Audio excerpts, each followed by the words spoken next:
Well, if you want to know how priceless peace is, just look at countries where there are war situations. But of course, peace is on this side of the divide, thankfully, and I hope it is on your own side of the divide as well. Good morning and welcome to the Morning Brief on Channels Television. I am Bukola Kojah. Oh yes, it is a beautiful Thursday morning, October 3rd actually. Good morning, welcome to Lagos. I'm Kayode Okikio. That doesn't mean we don't disagree, Bukola. I'm sure there are things we disagree on. But never be, well, it's good to Jojo, as I say, but never war. I've always wondered, and this is quite simplistic. I mean, it's okay if you call it that. Why people choose to go the violent route to settle scores. Whatever happened to a simple match of arm wrestling? If you want to show who's more powerful, come on, get a table and you get it. Yeah, you don't have to get guns right? and all of that. Or, you know what, put a bowl of eba and say whoever finishes this first wins this. I like that. I know it's simplistic.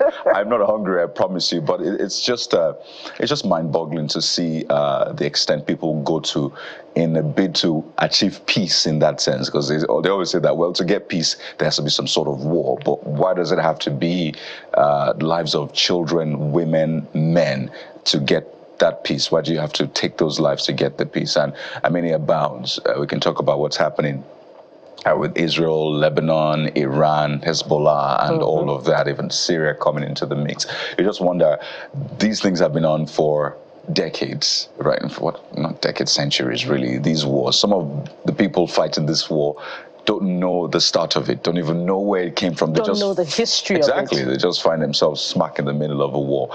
And it's quite interesting, Bukola, because a lot of people now look away from the news, politics, and they are hoping to get some sort of peace from entertainment. And what do you have? Wizkid on some sort of ranting spree, as some people have called it online, putting up different posts on X, and people wondering, what is going on? We turn to entertainment to get some sort of peace, but this is what we get. So Wizkid has been trending right for hours because of several tweets he has put out, targeting a certain 001. He's putting in one of his tweets talking about different things, and you wonder, where would you get this peace? But welcome to the Morning Brief, where we give you all the peace. Okay. Beautiful way to wrap it up, Kayode. Of course, there's peace here. And as he said, it's not that, we do not disagree, but we've learned to disagree without being disagreeable. And that's the approach, that everyone must deploy. Because indeed, they say that if you want peace, then you must prepare for war. So as you prepare for war, it really is a test of the character of the individual. And so we must, prove the world right, about who we are and our origins, really, because all of these wars that we find in countries around the world and the mini skirmishes, in other parts of the world as well, they are a product of, a culture, the beliefs of certain individuals. And, superior cultures can replace older cultures when we bring superior ways of thinking, superior ways of doing things, superior ways of ensuring productivity in the process to finding peace. And we could speak about this in politics, in entertainment, where we seem to be having some form of disagreements between artists. So what is the current state of our, the culture of our politicking? Disagreements here and there, litigations here and there, stolen mandates here and there, riggings here and there. Where does it all lead? And what is the legacy that, politicians are leaving behind? So those are the things that we should reflect on this side of the divide, and indeed on your end as well. And maybe we could just propose something for the warring artists, Kayode. And here's my proposal. They can turn the history of these disagreements, which according to reports go way back, into some form of creativity in a song. And then, brothers can come to the table and give each other a hug.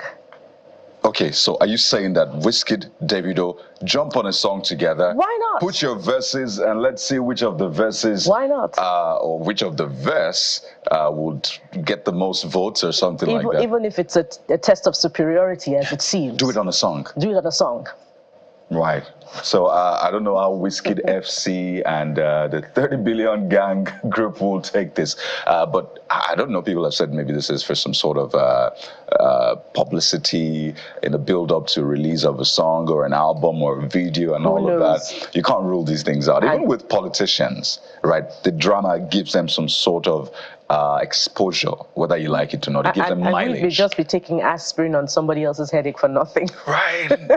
So and it happens time and again on social media where they lead us on and it turns out it was nothing after all. So you fought, political battle, you lost your friends. Now you're fighting entertainment battle, you're losing your friends. Do not lose friends over these battles. They have ways of settling. You don't even know if they're in the same place and they're just tweets that say, you know what, check this tweet. Does it seem, okay, put it up. So that's it. We'll still give you some of these trending issues much later on the show. But Bukola, what do we have on the show this morning? Quite a lot. A bumper package, as always. And we go to River State, where there's an air of uncertainty that is seeming to shroud the planned local government election, following the setting aside of all steps taken so far by the River State Independent Electoral Commission, RCEC, towards the conduct of the October 5 polls. And so today we examine the implications of the order or orders delivered by the Federal High Court in Abuja and the State High Court in River State on the poll, especially the impact that all of these will have on local government administration in River State. And you know, there's a lot in that mix as well, Kaze, following the Supreme Court judgment that all funds henceforth go to local government accounts. So while we will fight bad governance and try to ensure that the right people are in positions without all of the violence, we're also trying to fight diseases, right? And we turn our attention to mass immunization, which is expected to commence. It's a 2-week mass immunization of children, female teenagers, starting from October the 19th. It's an all-important exercise amid the ongoing management of epidemics in the health sector. So we'll examine the scope and awareness levels of this health intervention. And that's not all. As we approach the home stretch for the week, we mine the fields of comedy, of the comedy genre, as we always do in entertainment, for some laughs and insights into the challenges of young comic acts, as Kojah Kaze of the Don't Judge Me series joins us today to share his own story. Oh, yeah. So if you want to be a part of the show, it's quite simple. Hashtag CTV Morning Brief. Quite a package, really, from the controversy on social media, right, to the one in River State in the build-up to that local government election. Will it happen? Will it not? To any other issue around you, let us know. Hashtag CTV Morning Brief. That's how you can be the third anchor on the show. So, are you ready? We are, and right after this time out, we'll bring you the major stories on the Morning Brief. Stay with Channels Television. We'll be right back.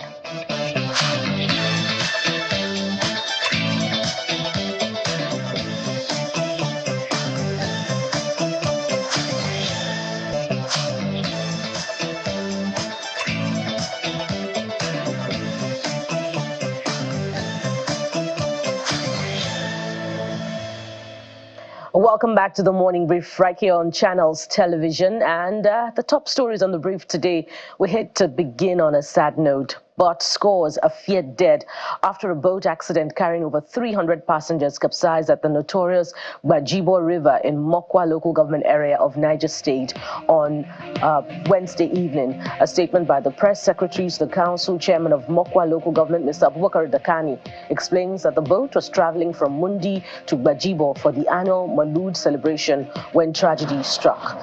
The release also confirms that the council chairman, Mr. Abdullahi Muregi, acknowledged the recovery of approximately 60 bodies, while 10 survivors have been found.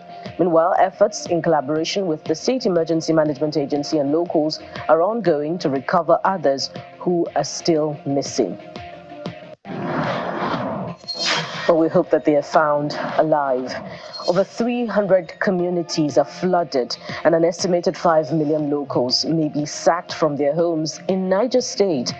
Channels Television gathered that women and children are now taking shelter upland, converting schools to camps for internally displaced persons, while they're also faced with acute water shortage. Channels Television visited Jifu and Muregi, which are located on the bank of the confluence of rivers Niger and Kaduna in the area.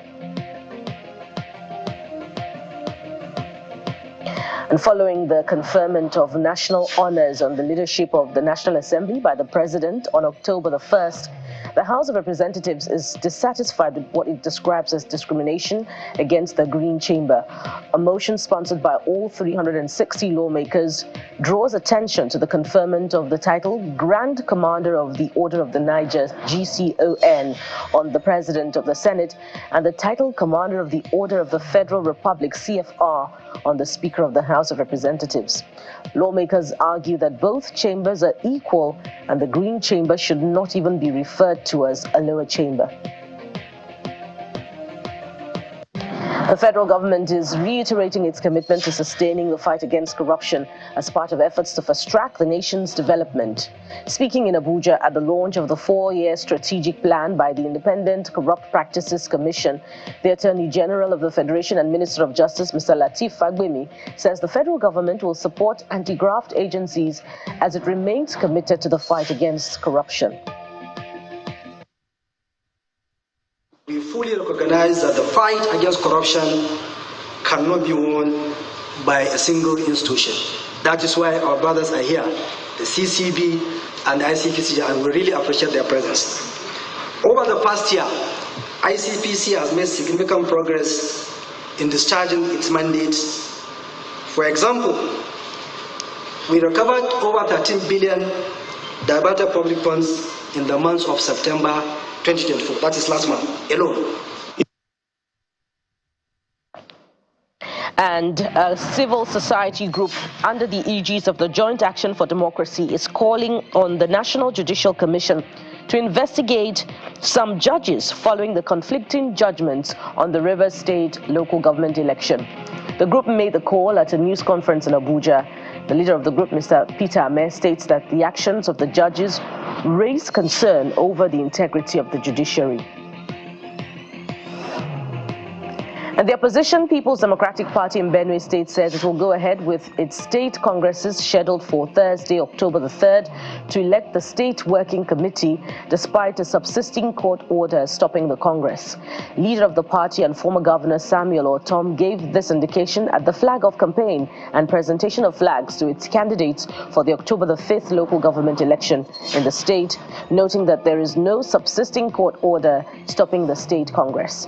However, at a briefing in another part of town, another faction of the PDP, loyal to former Governor Gabriel Suswan and led by former Speaker and member of the House of Representatives, Honorable Tengu Segba, accuses the PDP National Working Committee of being in cahoots with some elements of the party in Benue to force the alleged illegal action on them. And more politics now. The People's Democratic Party in Edo State is still insisting on reclaiming what it says is its mandate allegedly stolen by the Independent National Electoral Commission. This comes after the winner of the poll, Senator Monday Okpebholo of the All Progressives Congress, has received his certificate of return as governor-elect of Edo State. The chairman of the PDP Edo State chapter, Mr. Anthony Azigbemi, and the Director General of the Governorship Campaign Council, Mr. Matthew Idorie Kweme, led a protest march to the INEC office in Edo State in Benin City. They're accusing the electoral umpire of manipulating the September 21 governorship election results, insisting that the police and the All Progressives Congress are also culpable. The one way we said they will certify for INEC here is different from the one way they give us for our unit. It's not supposed to be, no, not the one result, not the one election. That's so. From the field to the state here, not supposed to be the same. That's so. These people, one unit will get 3 different types of results. Three. I mean, these people are very wicked. If we had lost this election clean, we for come congratulate who win. But because they don't win, we not going to congratulate them. Not going to congratulate them. They win any election. Not going to win. Edo people came out to vote en masse. Away from politics now, the special ad hoc committee set up by the federal government to investigate the causes of the deplorable state of dams in Nigeria following the flood disaster in Maiduguri, the Borno state capital, has held its inaugural meeting in Abuja. Addressing journalists at the end of the first meeting, the Minister for Water Resources and Sanitation, Professor Joseph Utsev, says the committee just has about a month to go around the dams and document their findings before presenting their outcomes and recommendations to the Federal Executive Council. And the Kebbi state government has reaffirmed its commitment to providing relief to flood victims who were displaced by the recent flooding in Shanga local government area. Governor Nasir Idris made the promise when he visited one of the largest camps hosting displaced persons in the state.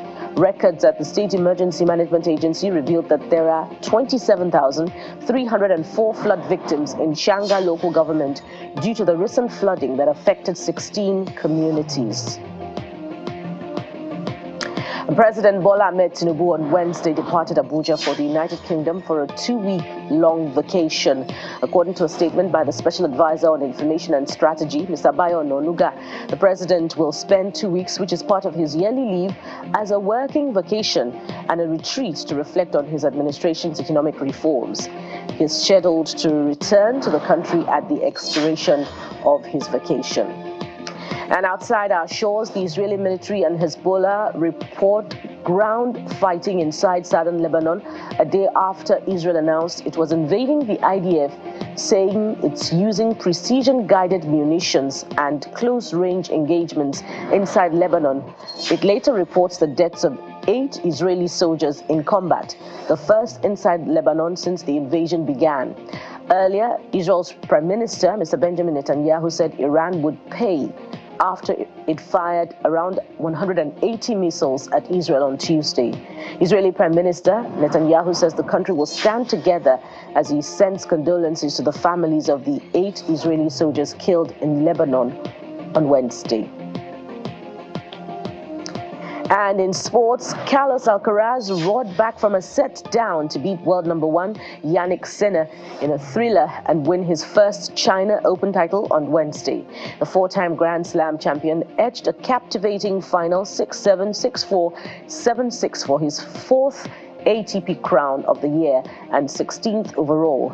The Spaniard, who is set to return to number 2 in the world behind Sinner, was 3-0 down in the final set tie break, only to fight back and win in 3 hours and 21 minutes.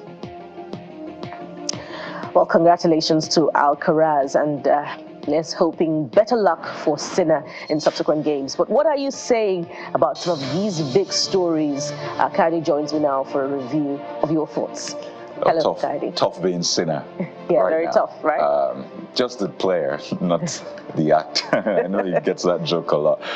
But let's walk through what you've been saying. And we'll start off with Nigerians' reactions to the news of President Bola Tinubu departing Abuja today for the United Kingdom for a 2-week vacation as part of his annual leave. Yes, presidents go on leave as well. So this is what you've been saying about that. The very first writer, Toby Wright, has this to say, says everybody deserves vacation, including the president. This user ends by saying the hard work no be small.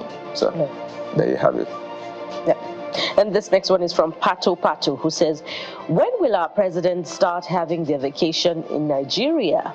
Good question. I understand that sometimes politicians will always disturb them when they're in the country, that's Nigeria, but the president can make it very strict that he doesn't want any visitors for that duration. Okay, so there's been a lot of comparison. Where did the president of US go on vacation, for example? Or he did it in Delaware. Where is that? Oh, that's in the US, right? So why isn't the president vacated.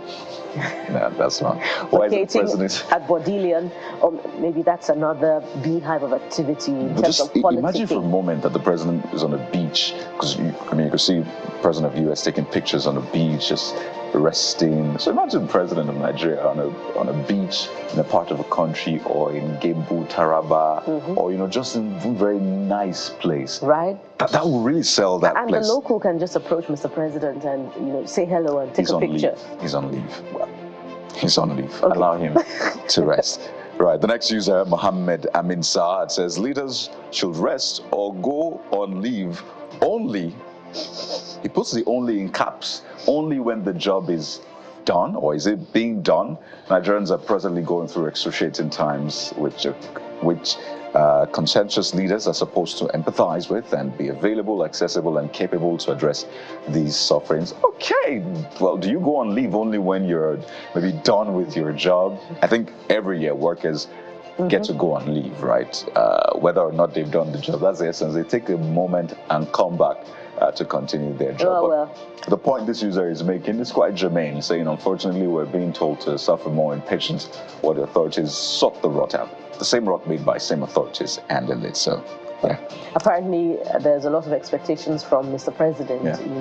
Uneasy lies the head that wears the crown, as they say.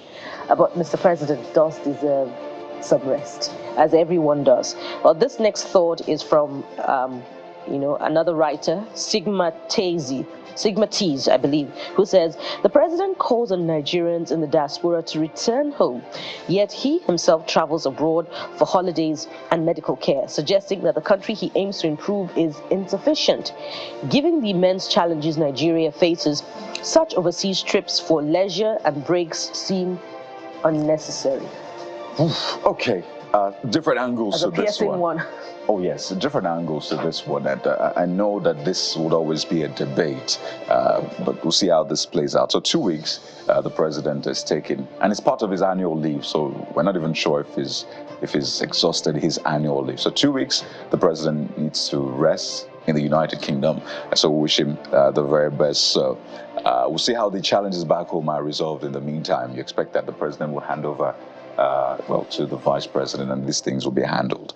But let's talk about money in circulation, right? And the CBN recently said that currency in circulation is now 4.1 trillion naira, with only 6% in banks. So people are wondering, whatever happened to the cashless policy, 6% in banks? Well, the very first user says it is more expensive to have your money in the banks right now. People in the rural areas would rather have their cash in their purse than receive debit alert every time someone sends money to them. And we need to make this point. The maintenance fees, the different deductions, some of them monthly, and you're wondering, money is not really coming into this account, right? There isn't money coming into this account, but you're getting debited for different things, or you don't even get to use ATMs. People don't use ATMs as much anymore because ATMs don't have money. That's why the report is curious, because the ATMs do not have money. How come there's so much money in circulation? 4 trillion naira. Well, there's a POS bit of this, right? There's a POS economy.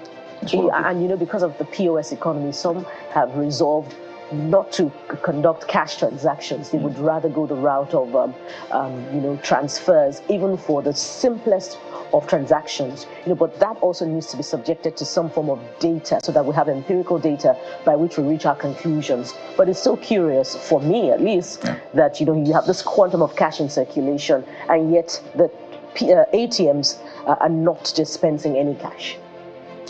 Big questions, really. Well, the next user, Bukola. Yeah. Uncle Choice. You go ahead and take that. All right, Uncle Choice says, is that why ATM, took it right out of our mouth. Is that why the ATMs don't pay people anymore? People now withdraw through POS only with exorbitant charges. So there's a very interesting debate ongoing in this one. On the one hand, it's been said that the POS business creates employment for people, right? So it's like a new stream of income. And employment. All of a sudden, it just came up. But what happens is you go to ATMs, you don't get cash, so you have to go to the POS where you are charged, depending on how much, 200 500 upwards, and that's way more than what you get from the ATM. So it obviously eats into the monies of people. So if you're meant to withdraw 1,000 naira and you're meant to pay 200, extra on it. That's 1,200. So what you're getting is 800 at the end of the day, and not 1,000. And that's a whole economy on its own that has been created. So there's the job, and there's also what it does to people's monies, because you pay more. Now it's like you're buying. It's a second you're buying the currency exchange rate. Well, this next one is from I am MMAD_MMAD, who says, oh wow, 4.1 trillion naira in circulation and only 6% in banks. Clearly, everyone's just stashing naira under their mattresses now. So it's a big one. We really hope that the authorities, CBN, and all the others who are involved in this will really sit down and have a conversation around what we really want. We can have the money in POS and also at the ATMs. We can have those at the same time, not just the POS. And you see people just keep diverting because they make more from that. But let's tell you about the Port Harcourt refinery. Oh yes, it's the elephant in the room. It's October the 3rd. So yet again, the Port Harcourt refinery has missed the deadline set. I know Nigerians are maybe not surprised because this is not the first time, but September was meant to be the takeoff date for the Port Harcourt refinery. But hey, we're on October 3rd, and it hasn't started. How many deadlines have the NNPCL missed to deliver the Port Harcourt refinery now? So you can go all the way back to December last year, right? There was that, we'll have it in December, and he said, no, it's just a technical, startup. It's not the main startup. And then we've pushed from, I think, is it June or July, August, September, and that's where we're at right now. The Dangote refinery has come through on its own, but the Port Harcourt refinery has not just yet. And it's important in this whole conversation because we need to also know how much Port Harcourt refinery will be selling petrol, so we can weigh these things against each other. So Karma Classic has a first comment, says the NNPC and Melekiari, that's the GCEO of NNPC Limited, have consistently been inconsistent with the fact that about the commencement of the operations of the PH refinery. So this user says, I feel a deep sense of indignant disbelief as the commencement of the refinery operations has continually been postponed. And I think this just mirrors the thought of a lot of Nigerians. A lot of Nigerians. And maybe that's why sometimes some people would say, why should the president be going on leave? He's a minister of petroleum, so he should be answering this question, really. Well, there's no end to the questions that we are asking on your behalf, and we're taking some more. Lysis said, at what point will these guys realize that getting the trust of the people you govern is the first step in economic and even physical security? Oh yes. No one invests both emotionally and financially in a system that they don't trust, and that is so profound. So clearly what this does is erodes the trust. There's been a deficiency in that trust, right? But then the more you hear these things and then they don't come to pass, the wider that gap gets. The next user, Boss Tafa, talks about the historical and structural challenges such as inefficiency. So this is a huge issue, and it's still mind-boggling that the authorities are keeping quiet. As you said, we have a Minister of Petroleum, that's the president. We have the State Minister. We have the NNPC Limited authorities, and all of these people have kept quiet. I mean, in an ideal situation, there's meant to be, and we're celebrating 64 years as a nation. In an ideal situation, there's meant to be a panel. These people are there, and then you answer questions from Nigerians. What exactly is going on? Because it's democracy. It's meant to be government of the people, by the people, and for the people. So what is going on? If you're not able to give tenable answers, then it's quite simple. If you can't deliver, then you give way to another person who can deliver. That is how things get better, not keeping quiet and taking people for granted. And we're going to be reflecting on how things should be getting better as far as politics is concerned. But that'll be right after this time out. Join us again. We'll be right back.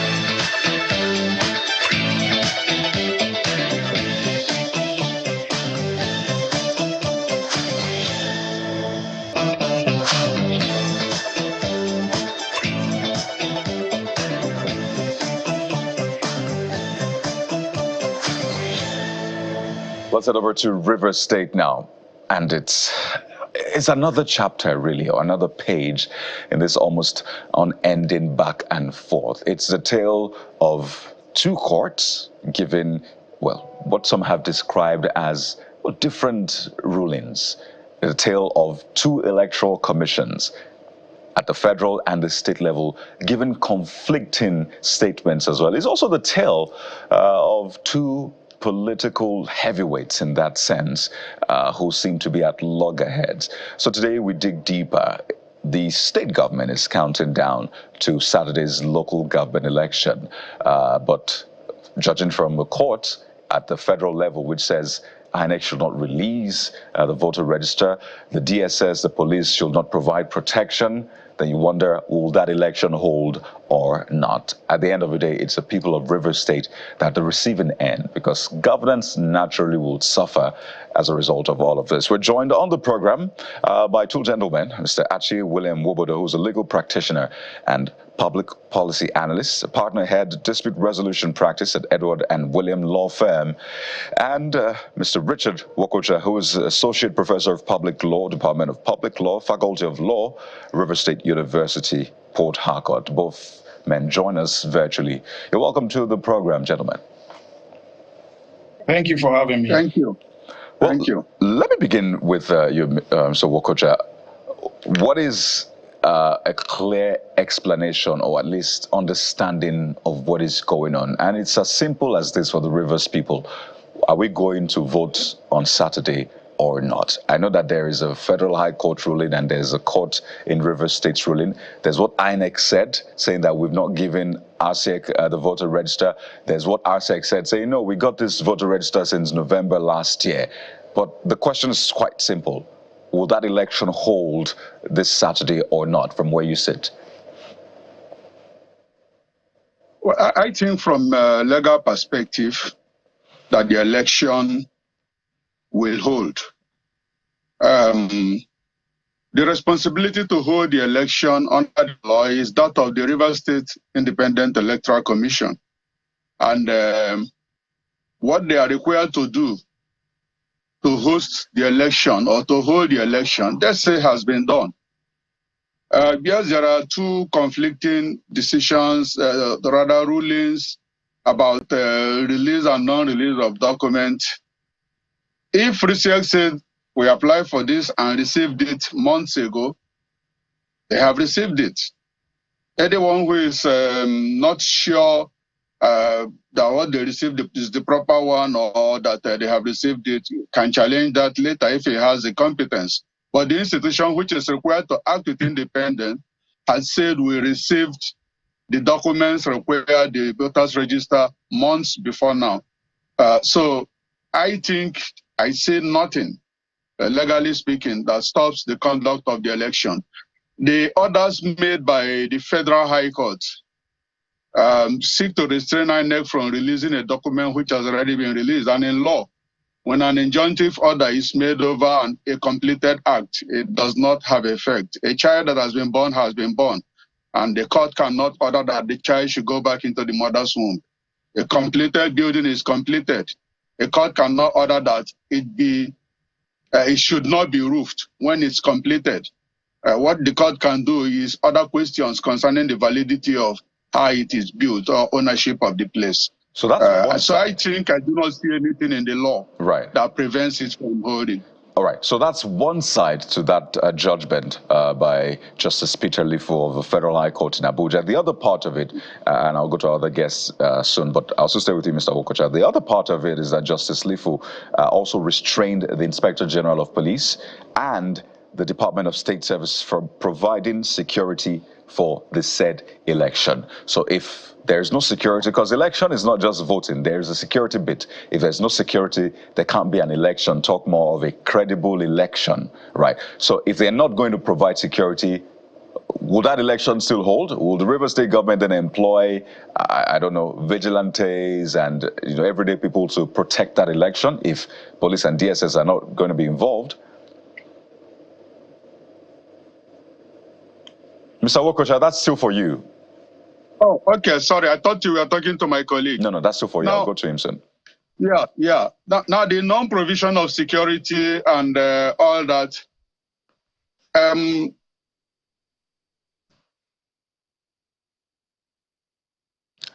All right. Well, clearly the connection is frozen there. But Mr. Kojah, we'll come back to you, right? But let me get Mr. William Wobodo to comment on this one and get his opening comments. Mr. William Wobodo, please go ahead. He has said that election will go ahead on Saturday. Do you share that same sentiment, seeing the conflicting court judgments from Federal and Rivers High Court, the conflicting statement from RSEC and INEC? Do you see that election happening? Well, the best point to start this conversation is that election is an event. Election is a process. Now, if you take it from that context, the question would be, has RSEC commenced the process of holding this election in accordance with the law? Let me take it from what the other guest has spoken. And sorry. Please go ahead. Go ahead. Are we there? Yeah, we're with you. Yes. Yeah, let me take it from what the other guest has spoken to say that RSEC received the voters register since November last year. Taking that as true for the purpose of this conversation, has that voters register been displayed anywhere in the units of the local government where election is to be held? This morning, when I realized I was supposed to be here, I put a call again to my own polling unit. No single voter register has been posted anywhere, and no single voter register has been pasted anywhere in all the 4,000 polling units of Rivers State. So who are the voters who will be voting on that day? We do not know who the voters are. Now, let's come to the issue of the judgments. With all due respect to the State High Court, I don't think that if the court, his lordship, who delivered the judgment, had been put, all the laws were put before him, he would not have come to that conclusion. The first is that it is the election registration of voters law that regulates how voters are registered in Nigeria. That's one. And the second part of it is that the other part of the law which provides for that registration is in Part 3 of the Electoral Act. And these records or these laws make provision that voter registration is a continuum. It's a continuous process. Now, the last time voter registration was done was in 2022, before the general election, precisely August 2022, before the general election took place. Since then till now, several citizens have turned 18 years. Those persons, they intend to disenfranchise. Now, the issue of voting and voting rights is a fundamental human right that is covered by Article 13, Sub 1 of the African Charter on Human and People's Rights. It says that every citizen of a country is entitled to participate freely in the government of his country. Now, for all those who have been born since August 2022 till today, they don't want them to participate in the election. So how is that election supposed to hold? RSEC has a responsibility to display the voters register. For me, as a voter in Rivers State, to verify whether my name is on the voters register, and if it is not, I raise my complaint. To verify whether there are some dead persons in my polling unit whom, if they are allowed to capture their votes, will make me lose the election. Those things have not been done. And you want to do an election. You just want on the 5th of October, you come before the people and you announce there's no basis for us to question the validity of the election. Things are not done that way. The judgment of the Federal High Court did not say, as they want to make it look, that stopped election completely. It says, INEC should not release the voter register until the procedure for the election has been duly complied with. And that's what every rational member of the state should be gunning for. RSEC should do the proper thing, display voters register for voters to know who are those who are voting, register those, allow INEC to register those who have not been registered, who have turned 18, who have turned the minimum age of. In fact, the right to vote is a universal suffrage right. So I don't think that it's out of place if Federal High Court says do not hold the election until all the laws are complied with. Now, I'm thinking about so many implications to the statements issued, by the different parties particularly in the suit. For instance, and I'd like you to educate us here, Mr. Nwobodo, while we wait for Mr. Kojah to return, to educate us particularly on the operations of RCEC in this case, and maybe state independent electoral commissions, and the national electoral umpire.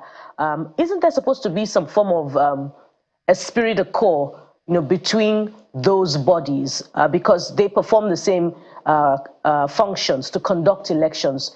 So why are there, contradicting statements between both parties, where INEC is saying that it hasn't released the voters' register to RCEC, and RCEC saying it obtained it a long time ago? Isn't that sort of confusing?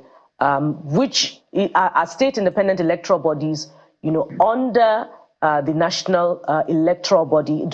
Are they subordinate to INEC? That's on the one hand. And on the other hand, I'd like you to speak to this contradicting judgments, the one from the Federal High Court Abuja and the State High Court in Rivers State, emanating from two courts of coordinate jurisdiction. I'd like you to speak to that as well. Okay, so let me start from the beginning, the first question. I do not think that there's any conflict between what INEC has issued and what RISEC has issued. RISEC says they have received voters' register. First, the onus is on them to establish that they've received voters' register. The first thing they should have done, if they received voters' register, more than 30 days before the date of the election, they would have displayed the alleged voter register which they received at the polling units. And then citizens would have said, oh, they've already received voters' register.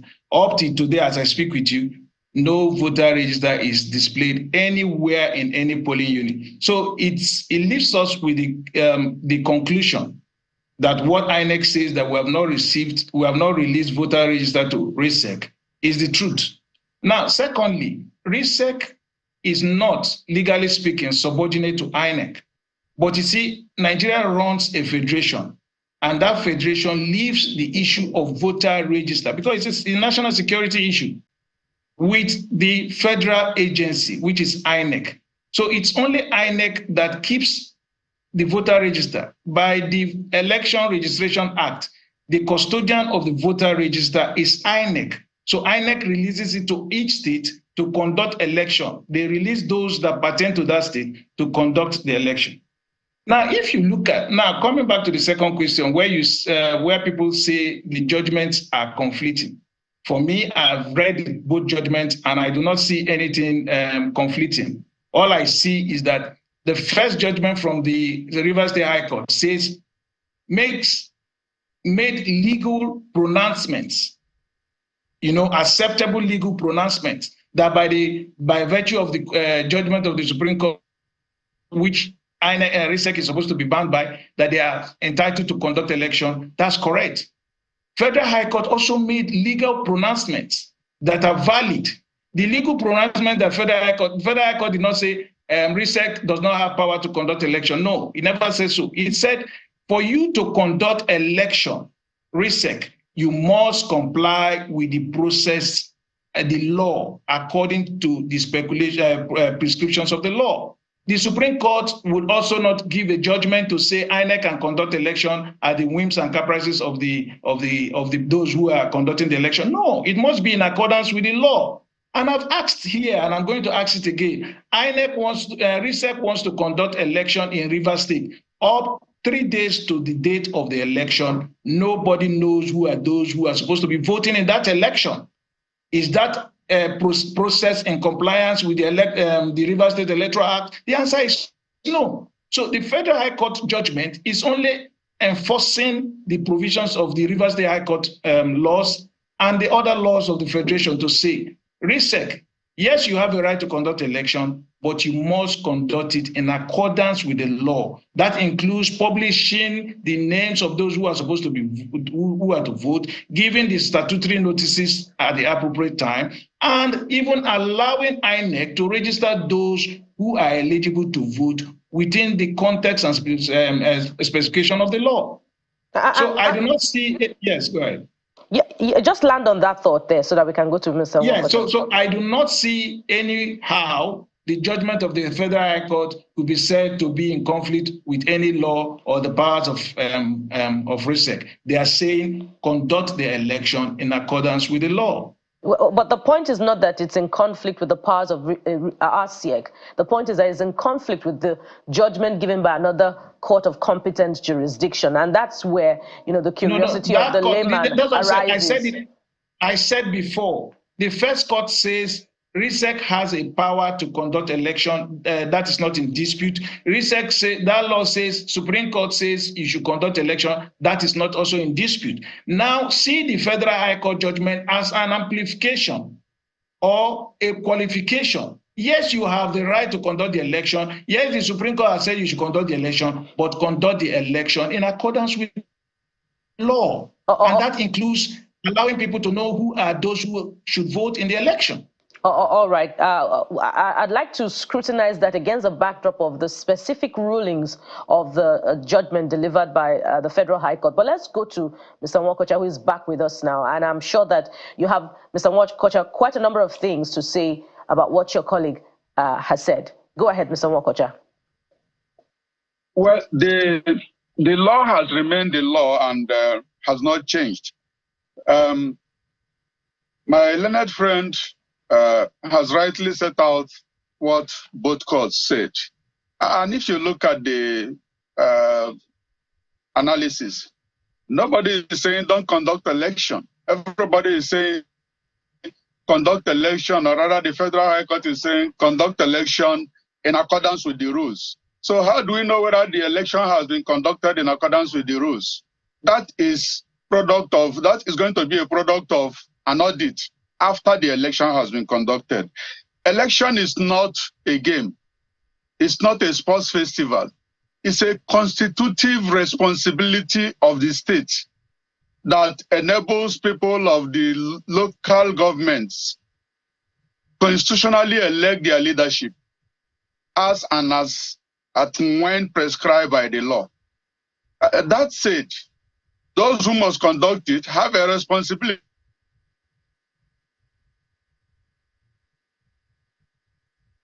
Oh dear, Mr. Nwakocha, we keep getting this network glitch from your side, and it's important to get your thoughts in. It's a public responsibility to conduct it. Right. And so, participate, you are letting go of your constitutional or public responsibility. But as to the question, conduct in accordance with the law, and the institution that is conducting the research says we have done everything according to the law. I think the only question that can be raised is after the election.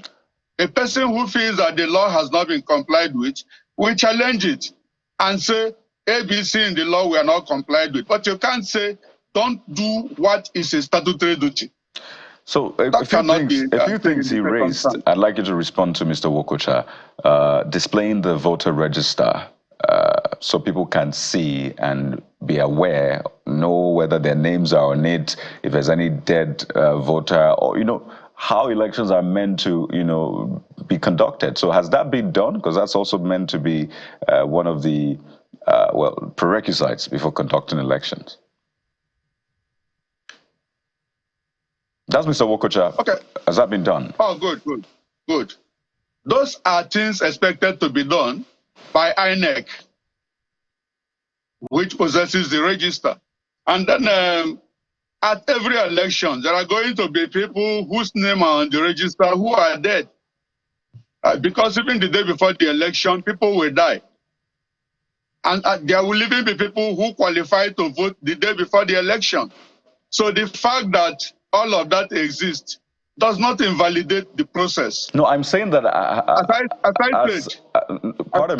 pardon me, the question which he raised is that the voter register, has it been displayed? Yes or no? I'm not talking about whether or not those names, has it been displayed? Right now, I'm not in position to know because I have not gone to check any such thing. But I have had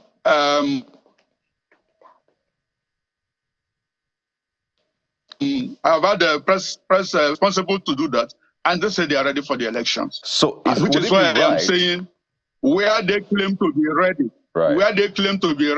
the law does not permit you to stop the conduct of an election. Where they claim to be ready, question that can be raised will be questions showing that their claim was wrong. And right. that they did not act within the law, but not want to stop them. All right, so let me ask you this. Duty. As a legal practitioner, as a voter, I imagine you're registered to vote, as a concerned Nigerian, yes. All of this put together, would it be right for an election to go ahead without displaying the voter's register? That's exactly what I'm saying, that if there is any step that is supposed to be taken and that step is not taken, that would be a reason to set aside the election. But to say election should not hold, because I believe that there is a thing that has not been done, is to hold the entire nation to ransom, to hold the Federal Republic of Nigeria to ransom. Because the law in question are laws of the Federal Republic of Nigeria, whether it's done by the National Assembly. Okay, so basically you're saying that if the register... All right. I know it's a quite tricky one. I imagine the weather is also contributed to this on your part. But what you're saying is if the voter register is not displayed, then that is not right. And you believe that election will be fraught with issues. The second part of this, Mr. Wokocha, and I really hope that we can get you to respond to this, was a question I asked earlier on about security. Okay, we'll try and get Mr. Wokocha back, but let me take this back to... Okay, Mr. Wokocha, just a moment. Let's try to be sure that your connection is impeccable for now. But in the meantime, I'll go back to Mr. William Wobodo. You've heard the point he made. At least do you agree with him on that? It looks like both of you may just agree on that point. Which point, please? The point about displaying the voter register. No. He's totally wrong. He's totally wrong. Knowing who is entitled to vote and the number of persons who are to vote is a fundamental aspect of an election. But he says that if you have issues with it, you should wait till the election is done before you challenge it. Okay, so let me now correct the impression. Now, the Federal High Court has directed INEC, which is the custodian of the voter register, not to release the voter register until the process or the procedure, the notices and all that have been complied with. So you cannot say the voter registers, the Federal High Court has already punctuated the act by making a directive to the RISEC or to INEC not to release the voters register. And once they do not have the voters register, then there will be no basis for the election. There's no election conducted. They couldn't have conducted election without the voters register. So to make the argument that after the election, you can go and challenge the process, there was no process at all. Because as it stands today, and I thank the Federal High Court for bringing such a timely, making such a timely intervention. The INEC has not released voters register. So whatever they do does not even exist in the eyes of the law. So the question of wait until we finish the illegality and then you go and contest it, it's not proper, and it's not even right for this country and our democracy at this stage. You have identified an issue which you know is illegal, and you are just saying to people, complete the illegality and then somebody should go to court and challenge it. That's not proper. I think that the proper thing to be done is for RISEC, if they believe in neutrality as an independent organ of the state, they should conduct the election in accordance with the law. Why would a law agency, a constitutional body that is vested with the constitutional authority to do something, knowingly do something that is illegal, and then turn around to tell you to go to the court? And then you pass the buck to the court, and when the court decides otherwise, you will now put the blame on the judges? That's wrong. That's wrong. INEC, RISEC should go and comply with the law. And INEC has already started complying with the orders of the Federal High Court by saying we have not released the voter register to anybody. So you cannot even conduct an election. Least of all, calling anybody to come to go and challenge the court, challenge the matter after the court. That's improper. All right, Mr. Wobodo, let's look critically at INEC's conduct now, or position, as the case may be. And I wonder if you've obtained a copy of the court judgment, which I have right here. And I want to read from the first paragraph of the judge's ruling. And this is what it says. It says the first defendant, that is INEC, who withdrew all its defenses in this suit is not entitled to release that part of the National Register of Voters containing a register of voters in Rivers State to the second defendant, and that would be RCEC. Now, my question is, and it'll help us understand, that why would INEC, that is supposed to be a neutral party in this suit, withdraw its defenses? And to add to that, Mr. Wobodu, did the judge exhaust all of the possibilities of requirements for all parties to tender evidence before going ahead to make a ruling that the voters' register should not be released and the election should not be conducted until all the requirements are met?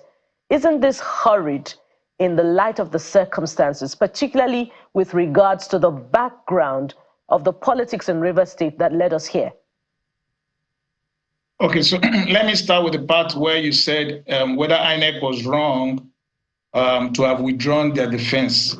Well, the Supreme Court has even made pronouncements to the effect that INEC is apolitical and that INEC should not delve into the phrase of contentious disputes.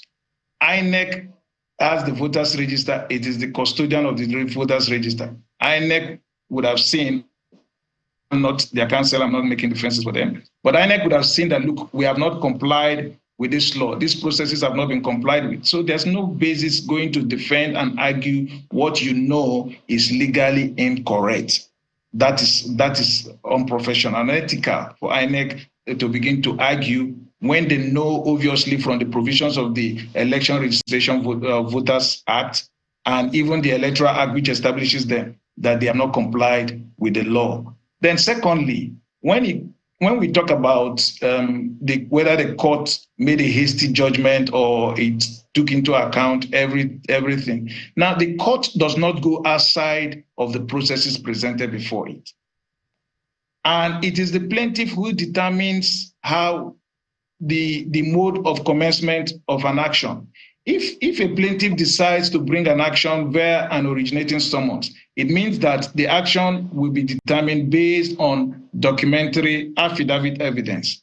And if he brings it by way of writ of summons, it means that the suit will be determined based on, may be determined, based on oral evidence and documentary evidence. Now the plaintiff brought the action based on originating summons. So the court had to look at the affidavit evidence.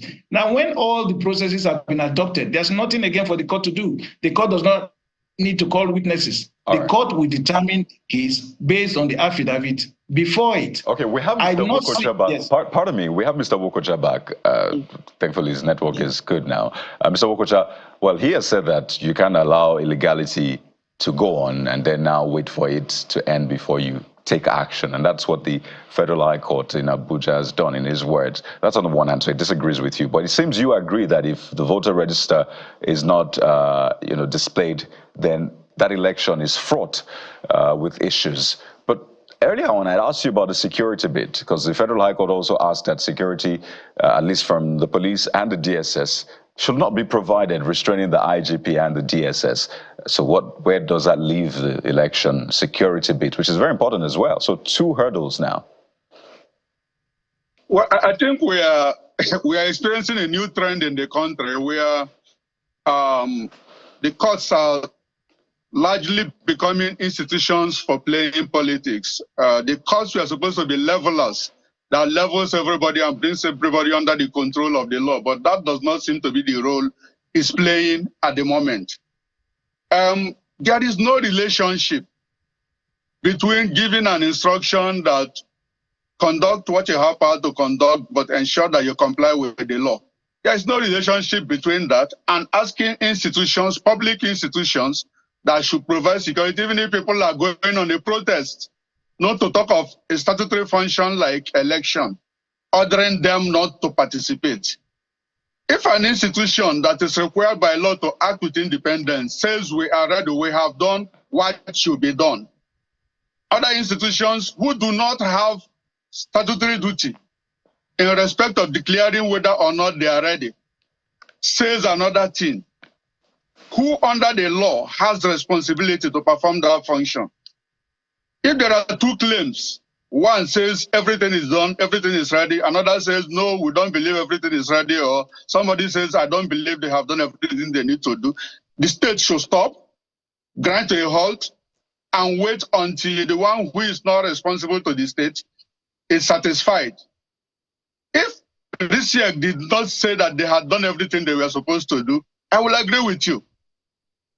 But the people with responsibility to the Nigerian state now is RISIEC with respect to the particular election we are talking about.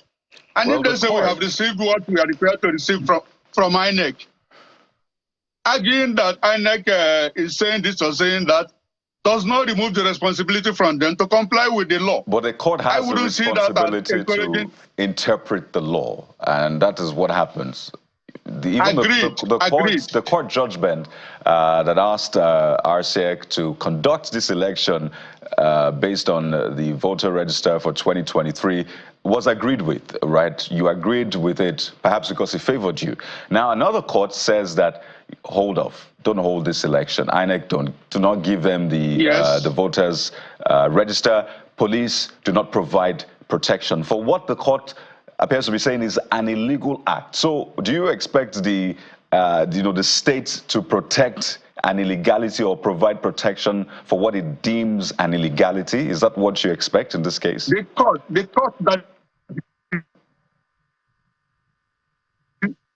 that is speaking. Yes, go ahead, Mr. Kojah. The court that is speaking is required by law, Section 84 sub 15, orders primary over.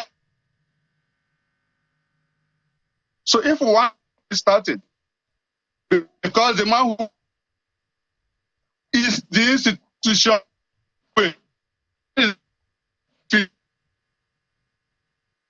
okay, Mr. Kojah, this has always been a challenge with your connection. If you can hear me, I'd like you to start your response again so we can get a full value of what you're saying, because we lost you in some part. So please start your response again, Mr. Kojah.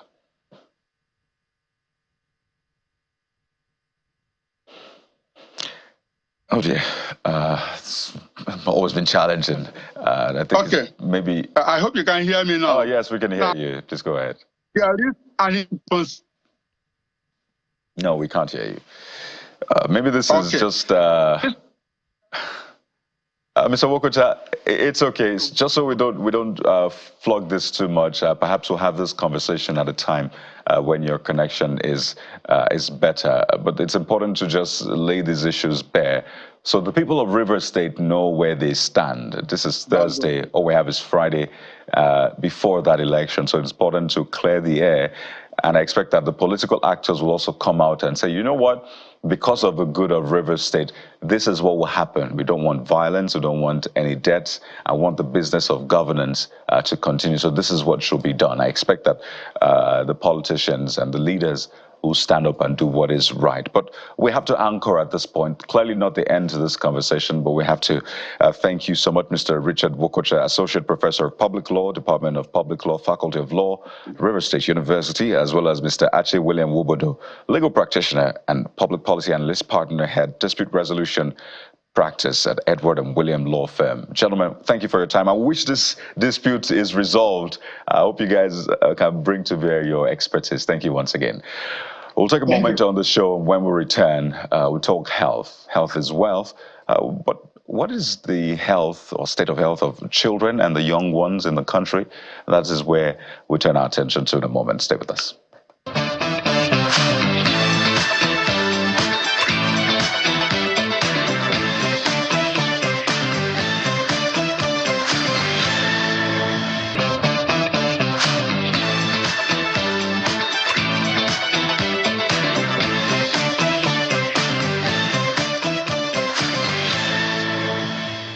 Welcome back. And so from the state of the polity, at least in one part of the state, we move on to the next leg of our conversation, which is a check on the health sector. your health is important, as our health is important, especially amid these challenging times when we're dealing with, cholera, which has, resulted in a number of deaths, and of course, other epidemics as well. This time around, we're focusing on an immunization exercise that is to commence in Lagos State on October the 19th. And joining us for this conversation this morning, we have Dr. Akinpelu, who is an official, immunization program officer, Lagos State Primary Healthcare Board. Yeah, finally I got that right. Dr. Akinpelu, good morning and welcome to the Morning Brief on Channels Television. Good morning. Thank you for having me. It's a pleasure to be here. And we understand that these immunization exercise that is to commence covers, a scope of, a number of, health challenges, measles, HPV, and the likes. So we would like you to explain the scope and particularly help us also to understand the current indices of these particular health challenges in Lagos or in specific parts of Lagos. All right, thank you very much. So just a little background. So Nigeria as a signatory to a global eradication policy of vaccine preventable diseases, and including polio, measles, yellow fever, and other vaccine preventable illnesses. And of course, as we are a signatory, Lagos State being one of the most populated states in the country, has to also key in to that policy. And as it stands, in Lagos State, we've had several outbreaks over the past years. We've had diphtheria outbreaks, we've had sporadic measles outbreaks, and even yellow fever outbreaks. And this is not just limited to Lagos State, it's actually a countrywide, these outbreaks we've seen them across the country. So what we're saying as a state is, as Lagos being dynamic as it is, we have experienced also over the years some level of vaccine hesitancy. We've also had people who have missed vaccinations due to one reason or the other, be it economic. We also had people who had missed their vaccinations at the point of the COVID-19 outbreak, which we had the lockdowns, and we had lots of people not coming to the hospital due to fears. So it's gotten to the stage when we've come to realize that the best thing we can do is to have this herd immunity. And the only way you can have that is to ensure that, one, for those that have not been vaccinated before, you ensure that they are all reached and vaccinated. And for those who have been vaccinated, like say for measles, which is a 2-dose vaccine, would ensure that for one reason or the other that you've not gotten your second dose, this is also an opportunity for us to reach you. For the adults, we do know that quite a number of us have not been vaccinated for yellow fever. And even if we have been, it's been a very long time ago. And Nigeria is an endemic region for yellow fever. So it is important that we vaccinate every eligible person with this yellow fever vaccine. And what we're trying to do is actually to prevent an outbreak. We do know that Nigeria has been, some years back, declared free from the white polio virus. And this was due to repeated vaccination campaigns. And what we're looking at is if we can do it for polio, then we can do it for measles, we can do it for yellow fever, and even to the next level, we can also do it for cervical cancer. And we do know fully well that if we vaccinate our girls with the HPV vaccine, we're giving them the first layer of prevention for reducing, for battling cervical cancer. So this is where we're coming from as a state. And what we're saying is, let's go out there, let's pull together healthcare professionals who would go to, of course, in all our government facilities, the primary healthcare centers, the general hospitals, the teaching hospitals, even paramilitary and military hospitals. There are places where people can walk in and get these vaccines. Also, schools, churches, mosque, anywhere we have religious gatherings, offices, malls, supermarkets, motor parks, wherever we know that we see people come and gather. These are places that we would have special teams go to set up sites. And it's free. Oh, it's absolutely free. I know that it's usually a lot of challenge getting people. Yes, they're in those spaces. Whether or not they would say, I want to get the vaccination is another thing entirely. And I wonder for you, looking at the data now over the past few years, would you say the hesitancy has gotten worse or better? Are people more hesitant or they're more open to vaccination? And this is against the backdrop of COVID-19. Right. There was lots of flip-flops back and forth. People now coming out to say, well, yes, we acted in haste as a result of the data we had then. Now we have better data and we think we shouldn't have done this, we should have done that, even pulling back certain vaccines for another reason entirely. Whether you like it or not, it affects that mentality of, oh, are vaccines safe? So what does the data say first about vaccine hesitancy? Is it worse? Is it better? And what are the challenges you face particularly? Because there's again that issue of we have it available, but then we need to find a better way to communicate to people. So hesitancy and then the challenges you face in winning people over. Well, vaccine hesitancy is a big deal. Is it worse now or is it better? Okay, so I would put it as it's been a graph. Before the COVID-19 outbreak, we had very good success because the hesitancy rate was really reducing. But of course, with all the drama around the COVID-19, the disease itself, the vaccination and all that, there were lots of myths, there were a lot of misconceptions that put people at an heightened sense to believe whatever they hear out there. Of course, that increased the vaccine hesitancy. If you remember clearly, about this time last year, we introduced the HPV vaccine into routine immunization. And one of the major challenges we had was rumors that kept coming up concerning the vaccines. And that also was tied to several other reasons, including the COVID-19 vaccination, and that pushed up hesitancy. But we have been putting so many things in place. We've been having community engagements, we've been speaking to stakeholders at several levels, and it's been a continuous activity, because what we've come to realize is this: you must put the right message out there. If not, every other person will put in their own message, and it will increase hesitancy. We also know that we're still dealing with cultural norms. Right. We're dealing with religious beliefs, and these are things that the only way we can overcome this is to ensure that the right message is being put out there. It's a slow process, but I would say we are getting there, and our indices are showing that people are starting to embrace vaccination. What is your biggest challenge in getting it across to people? What is your biggest challenge that you're like, if this were to be taken out of the way, then I think our jobs would be easier? Well, for me, I would say rumors, myths. There's this thing about bad news, spreading faster.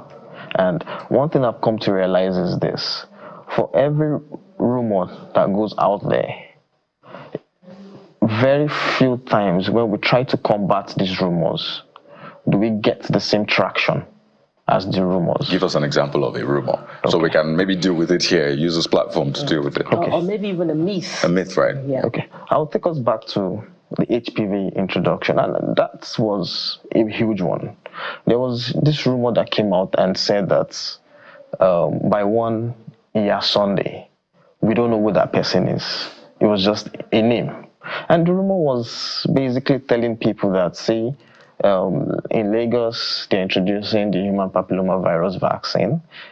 The target age range for this vaccine was girls 9 years to 14.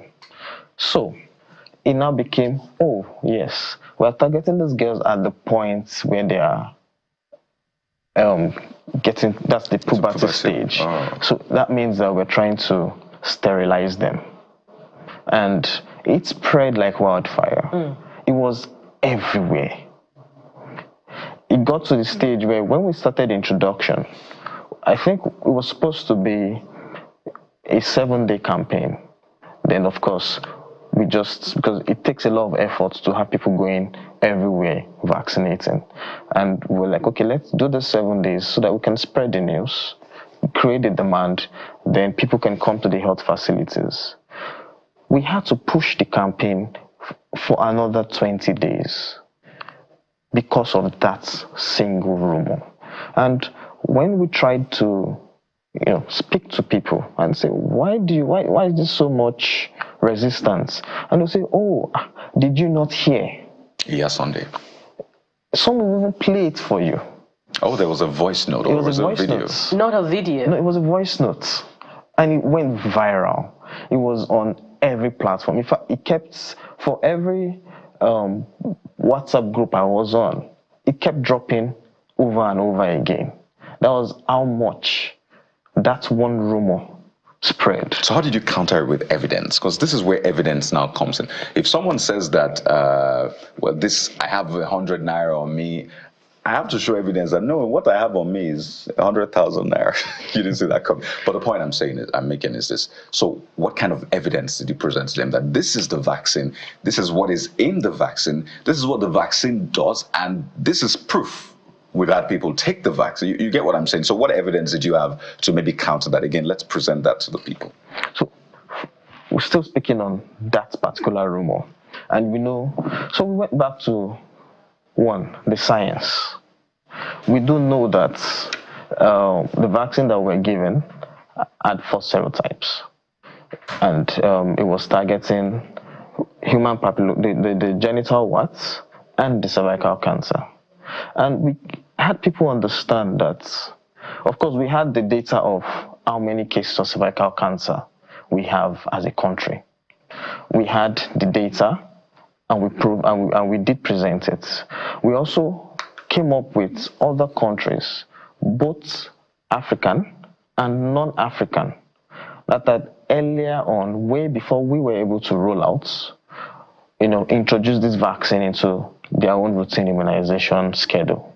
And we could see that there had been a significant drop in the rate of the HPV infection. Because, of course, we do know that we can't, at this moment, equate it to the reduction in cervical cancer rates. But we do know that science has proven that 95% of cervical cancer cases has been tied to an earlier HPV infection. So what that tells us is this: if we can bring down the rate of HPV infection, then definitely we would reduce the burden of cervical cancer. And we could put this out there. It's not hidden. It's been introduced in several African countries. It's not a new vaccine. Of course, it's a vaccine that's been in the market for over 20 years. It's just that this is the first time that in Nigeria it's been added to the routine schedule and it could be gotten free. All the years back, it was in the private sector and people have been paying for it. As of last year, a dose of this vaccine was, give or take, about 30 to 40,000. Right now, it's going to probably about 70,000.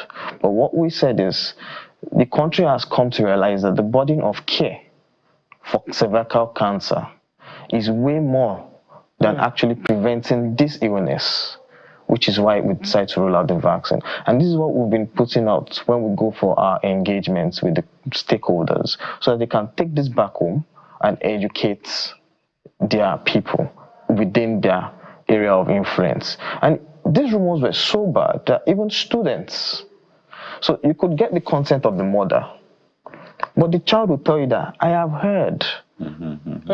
So we had parents that were like, you're trying to bring conflicts between me and my daughter, because my daughter had heard that this vaccine was going to make me infertile. So, mommy, what are you trying to do? So speak to us about 3 things quickly. What age? at what age can they take this? I think, is it 9 and 14? Okay, so let me just run us through for this campaign. Yeah. For the measles vaccine, the age range is from 9 months to 59 months. Okay. For the yellow fever vaccine, it's between 9 months to 44 years. Okay. And the HPV vaccine is between 9 years to 14 years. So they have different. Secondly, who is funding this? Because someone is actually paying, obviously paying. 70,000 naira per vaccine means that someone is paying. I don't know how much you're going to give out, but that is some money. So who is funding this? And also speak to that point about, we don't even know what is inside this vaccine. I think you tried to talk about that, but just to drill deeper so people understand that this is what I'm taking into my body. Because again, they say it's my body, my choice. So who is funding it and what is the constituent of that vaccine? As much as you can, if it's not protected or patented. Okay, so as regards funding, the federal government of Nigeria has, there's the Vaccine Alliance, Gavi, who sources for vaccines. And for a country to be able to key into that vaccine pool, you must put in your own funds. So the federal government of Nigeria, counterpart funding, but it's I'll put it as a sliding scale. At the beginning, of course, partners were doing the bulk of the funding, but now the country has to put in more money so that you can still access these vaccines. Oh, like a subscription. And the plan is that by 2028, it's going to be fully funded by the country. Okay. So, which is why if you look at the conversation, the conversation has not been going around vaccine production within Africa so as to reduce the costs of these vaccines. And even Nigeria has been one of the countries that have keyed into vaccine production, and it's already a discussion that's currently ongoing. Now, for the contents of the vaccine, when vaccines come, the main essence is to generate an immune response in the body. Yeah.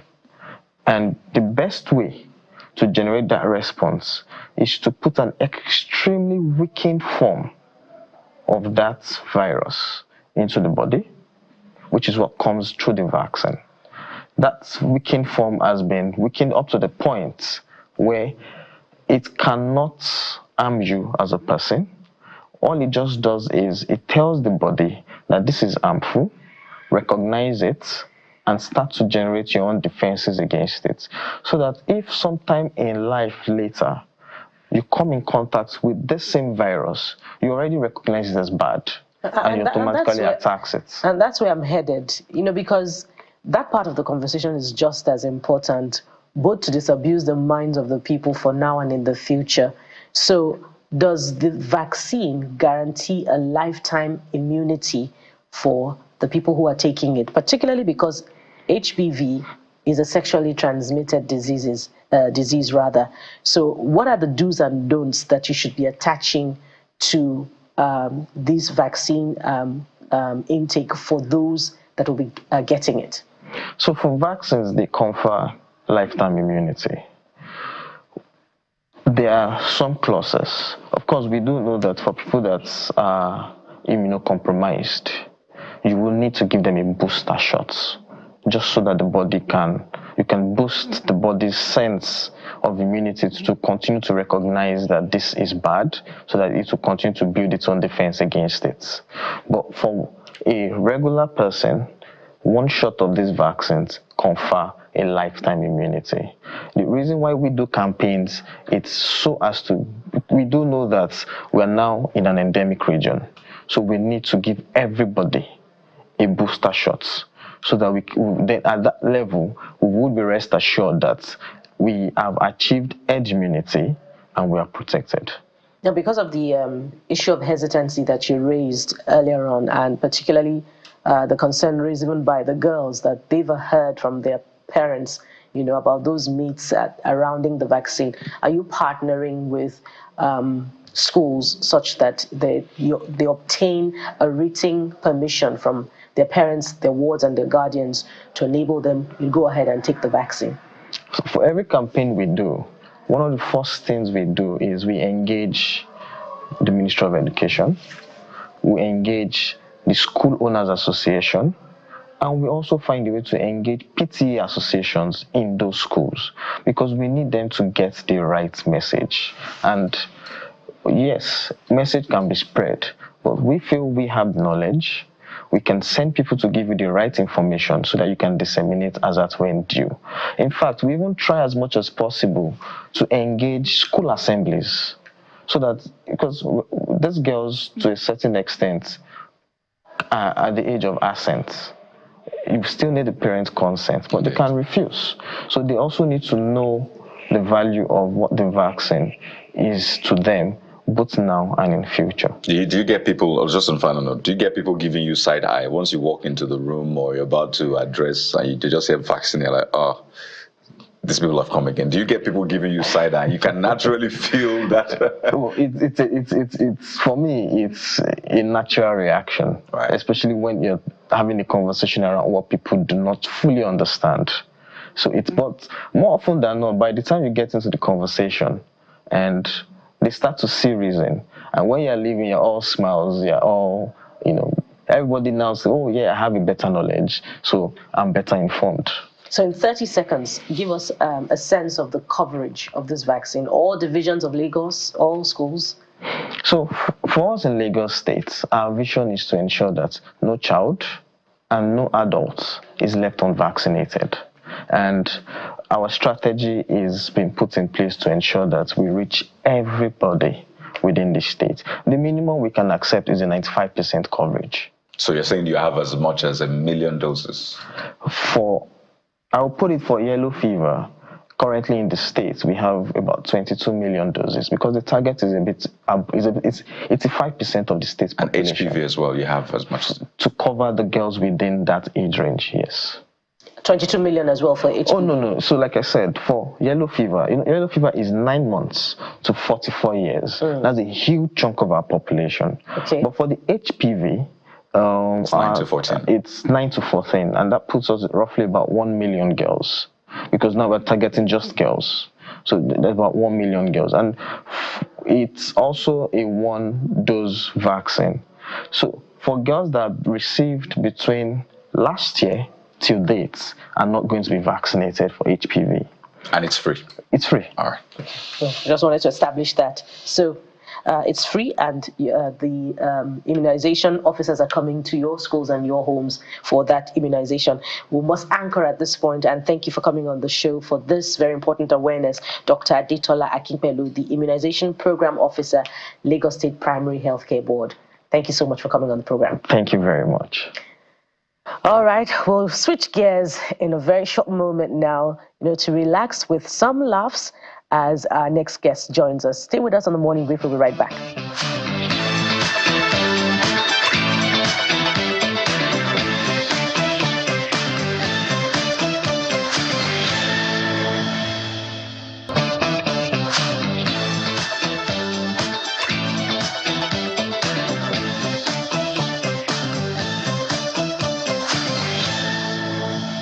Welcome back to the program. And so it's time for some laughs. Of course, I'm sure we've introduced some to you already. Our guest today is Kojah Kaze, comedian, event host, and actor, who joins us on the program now. Hi, it's good to have you on the show. Thank you for having me. Good morning. Of course, you know that I'm starting with this hair. This is what some ladies are looking for. This dreads, the length, the density. Yeah. So we're not giving, publicity to any products. But what are you doing? God's grace. It's my genes, I guess. My mom, my dad. My mom is closing in on 70, and her hair is still very full. My dad also used to have very great hair on his head. So I think God just took what I was supposed to have on my chin, like all the facial hair I'm supposed to have. It just took it and just placed it on my head.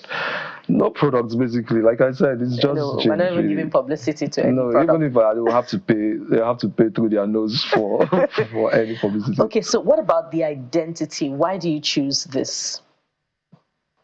Did I choose this? So all my life, I think I've always just liked to.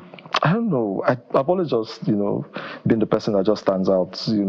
there was no, I don't think I was intentional about this one, because I'm quite intentional about a lot of things, but with my hair, I don't think I was intentional about it. I just woke up one morning and I just made the decision to just keep my hair. And, the plan wasn't for it to be this long, actually, but I was struggling to maintain what the initial plan was. The initial plan is what, the Hispanic guys have with their hair. There was a time where you see a lot of Hispanic guys have full hairs, and because of their texture and all that stuff, they can maintain it. But for us, black people, our hair is thicker, I think. So I just thought to just let it grow and, just turn it to locks. Okay, so let's get into comedy now. And we've, over the years, heard a lot of themes as far as comedy is concerned. We've heard Night of 1,000 Laughs and, what comedians choose to go by. But don't judge me. Yeah. It's quite unusual. Yeah. So why don't you want Kaze to be judged? I believe that the theme is self-explanatory. We live in a world where don't all judge people, don't all judge each other. People judge you, you judge people. It could be based on, different bias or prejudices, but it is what it is. Don't judge is me talking about, how my life, taking people, on a journey around my life, and also taking them on a journey around our world through my eyes. And I'm saying, don't judge me for this. This is me. This is how I see the world. This is how I see life. So don't judge me. There's a lot to judge about you. Besides your hair, your name as well. Yeah. So let's also get that out of the way. Quite a lot of things to get out of the way with you. I know, right? So your name. Time. Yeah. We'll try as much as possible. Okay. So your name. Yeah. What is it? How did you get that name? And what? So Kaze is my last name. It's my family name. It's of Afizere tribe in Jos, Plateau State. Just Kaze. Yeah, we have very funny names in Jos. It's really cool, I should say. Yeah, we have very funny names. Gowon is a Plateau man. Ice Prince is also Plateau. His name is Amani. That's his real name. Kaze is my family last name. It means the special one. But Kojah was a nickname I picked up from secondary school. Kojah Games, the All Africa Games at the time. I just changed the spelling. That was all I did, and it stuck. It was a household name in secondary school, actually. Like, there are people who till today do not even know that Kojah is not my real name. Like, I have friends who do not know. Like, one time, like when I got admission into the university, into Unilag at the time, one of my close friends' mother saw me because I had gotten the admission. So I went to their house. She was like, Kojah, what's happening now? This Unilag, they cheat people. We didn't see your name on the merit list. I was just smiling. I was like, my name is there. It was right there in front of you, but you didn't know. She was like, I checked now, we didn't see your name. I said, my name is there. She brought out the newspaper. I was like, show us your name. And I was like, your name, Naima. I said, so you have this kind of name, but he turned it to Kojah. I was like, oh boy, I didn't plan it. It just happened, and it stuck really. Yeah, and it's interesting because and this is going back to judging you. Maybe that's a general theme of our conversation. I know, right? When I look at you, right, I don't see a comedian first. Well, if you appeared, and let me just land on this, my judgment. Yeah. You can contest it at the appeal court or not. So imagine I were to see you backstage for a show, and maybe the show director. I'll say, oh, the singer is here, because I'm seeing you and I'm thinking, oh, maybe he's an artist and not a comedian. I'll most likely not say, oh, yeah, a comedian, and go upstage. Do you get that a lot? And why comedy really for you? I'll answer the first question. Since day one, I've been getting that. Since day one. I remember one time in my early days, my very early days, I went for one gig one time, and the girl who had spoken to me on phone to come for the gig, the producer, we had spoken on phone, countless times to come for the gig, but she had not seen me. So when I got backstage, and I remember she just walked in, she was like, all right, where's your CD? You're the next artist performing. I'm glad I'm not the only one at that table. I was like, no, I'm Kojah. She was like, are you serious? So, I don't even know what a comedian looks like. I don't know if there's a typical look for a comedian. Does Trevor Noah look like a comedian? Does he look like your typical comedian? I don't think there's a typical look. Like I said, who I am, one of one, if you judge me. Well, speaking of Trevor, comedians maybe along the line develop their eccentricity. You remember, during COVID or after COVID, he began to be more adventurous with his hair. So, well, that's true, actually. So maybe you guys have something in common. I guess so. So why comedy for you? Again, I'm judging you. Right, because I'll judge that you. No, let me stop judging you. Just answer why comedy. So I know that this next answer might sound a bit cliche, but I don't think I chose comedy. I honestly don't, because the truth is, there was a period in my life, especially in my early days in uni, where I wanted to run away from all of this, but it just kept on pulling me. You know, I remember one time when I think it was my second year.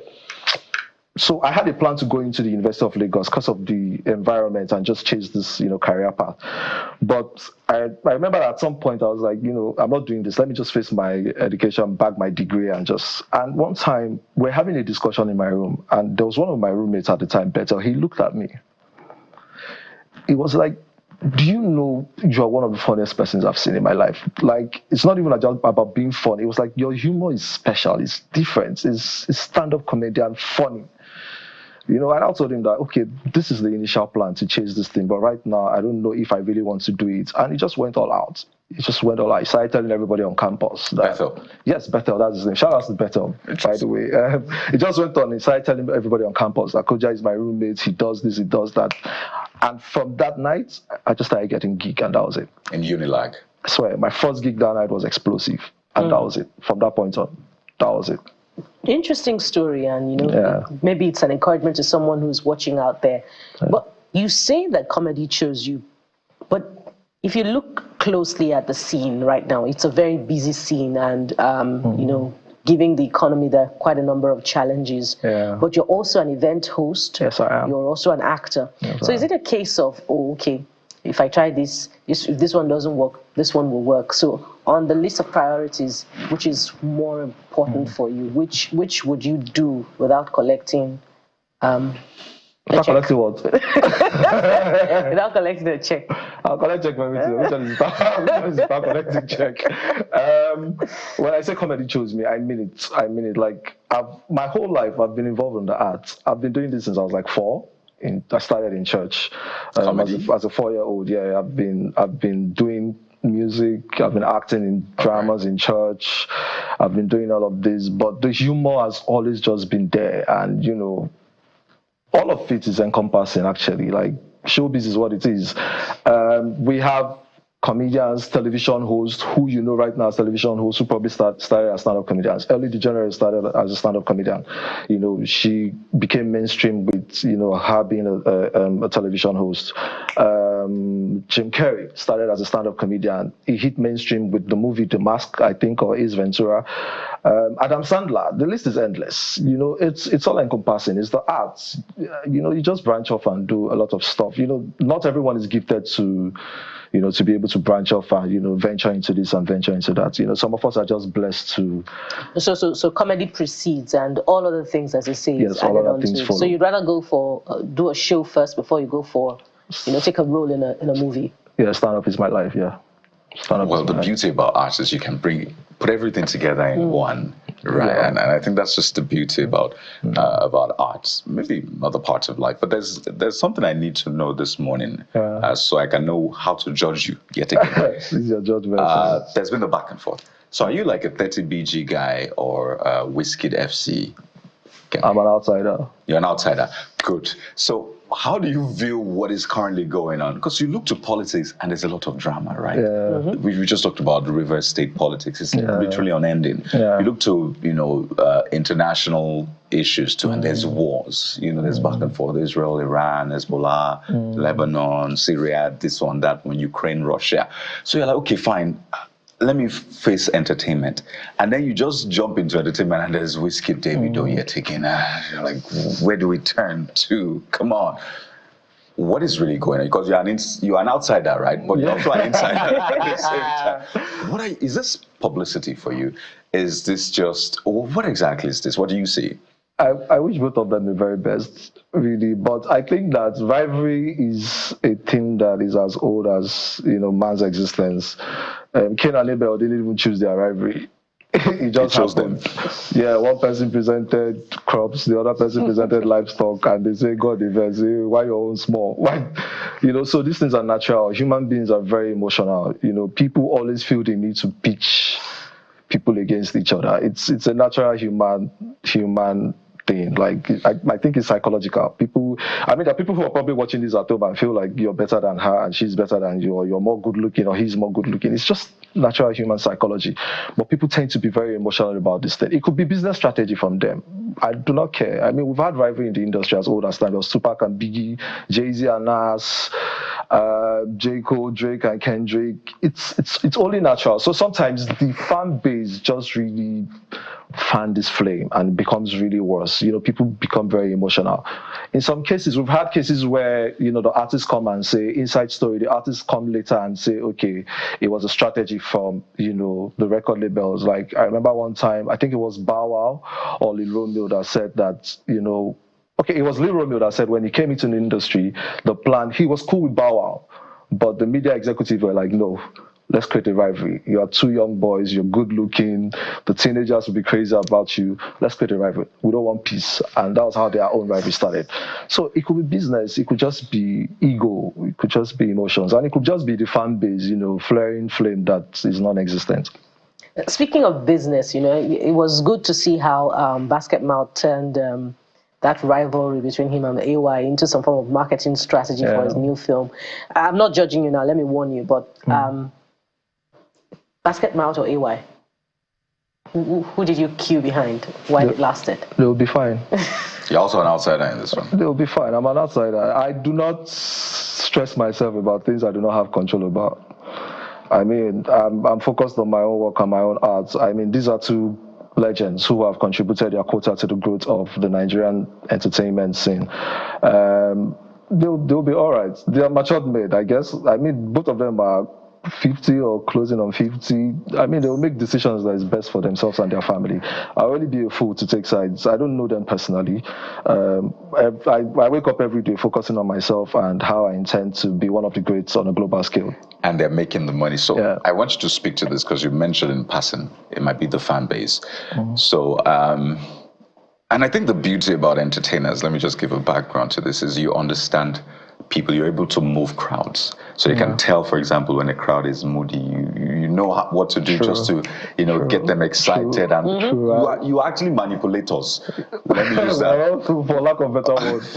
And I'm putting that in a very good sense. You know how to move people and all of that. So you understand people very well. It's like another way into psychology. You didn't maybe study psychology, but you've been able to learn it firsthand. So do you think that the fans, and I have to be careful here, do you think the fans need to do better? Let me just be safe. Do you think they need to do better? They need to be wiser, more discerning, so that they don't, I mean, some of those things are needless, right? Maybe it makes money for the artist, but it just causes you a headache and a heartbreak. You lose friends and all of that. So do you think the fans, the people out there, need to do better? They don't know. That's the thing. They don't have an idea. That's why it's business. Like, the fans don't. Like I said, you cannot control how, to a very large extent, you cannot control how people see things. You cannot control people's perception. And I've just seen the kind of arguments that happens on the streets. I've just seen how the kind of takes people have on the streets. Whiskey get money past the video. Even though the video papa money. Like, people they don't know. They just choose these things and they run away with the narrative.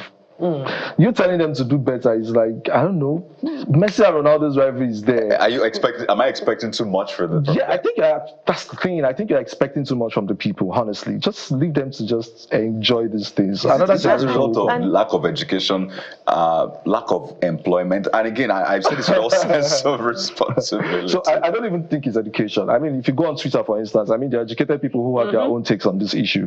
Like I said, it could just be human psychology and emotion. You do not have control over these things. So people see and they don't like you. How do you, what do you have to say about that? You can't even defend yourself. It's not even about you. It's not even in your hands at that point. That's why I talked about you not being able to control certain things, And it's not like this fan base, they are not even privy to some of this information. They can be together in the same place. It must be a challenge, really, trying to make them laugh in this economy, where there's nothing to laugh about. I mean, yes, I was trying to make Kaze laugh, and what they ended up telling me was very funny, but I forgot to laugh. But I eventually laughed when I remembered to laugh. He didn't laugh. So do you feel that kind of pressure as a comedian, trying to make people laugh? Have you ever, experienced a situation where a client asked for his money back? So I feel like life has always been tough. There's nothing new under the sun. There has been economic downturns at different points in the world. It's your job as a comedian to, understand these things. Like you rightly said, comedy is largely psychology. you know. And I've not experienced the situation where a client asked for a refund, but, you know, it's a job at the end of the day. There are bad days. Even the greats have bad days. You know, some comedians might come and tell you that they've not had bad days. Okay, no wahala. You know, but then there are bad days. It's only left to you to go back and, you know, re-strategize and think about what you didn't do right and, you know, just come out, you know, flaming again, basically. It's like every other job. We have to anchor at this point, but I need to know, what's your dream? Big dream. Where do you see yourself? In a few years, I'll be selling out the biggest and the most iconic theaters and auditorium around the globe. Boom. Kojah Kaze. Absolutely. It's lovely to see. Kaze, should we go without having a taste of that selling out, you know, before it happens? What's it about? Kojah Kaze, so this is what we'll do. Yeah. I know your materials are out there on YouTube and all of that. Because of time, we would enjoy it backstage and tell the people. Okay, you know, I do. That's lovely. I do. That makes more sense. If you go on YouTube, Kojah Kaze, Kojah space Kaze. My special is out there. Don't judge me. Please stream. It's an amazing comedy body of work. I mean, this would be one of the greatest body of work to ever drop. And, you know, just go out there, stream, guys. Stream, you'd love it. We have to thank you so much, Kojah Kaze. At the end of the day, when we watch it, we might judge you, but hey, it's what we do as human beings. Thank you very much. Wish you the very best. Thank you for having me. Thank you so much. Fantastic having you on the show. Thank you. So Kojah Kaze has big dreams to sell out the biggest shows. What are yours? Your dreams are valid, whatever they are, and keep those dreams alive. So join us again tomorrow when we bring you our own dreams and try to make it happen. I am Bukola Koka. Sunrise Daily is next. Stay with us right here on Channels Television. Have a great day. I'm Coyote. Goodbye.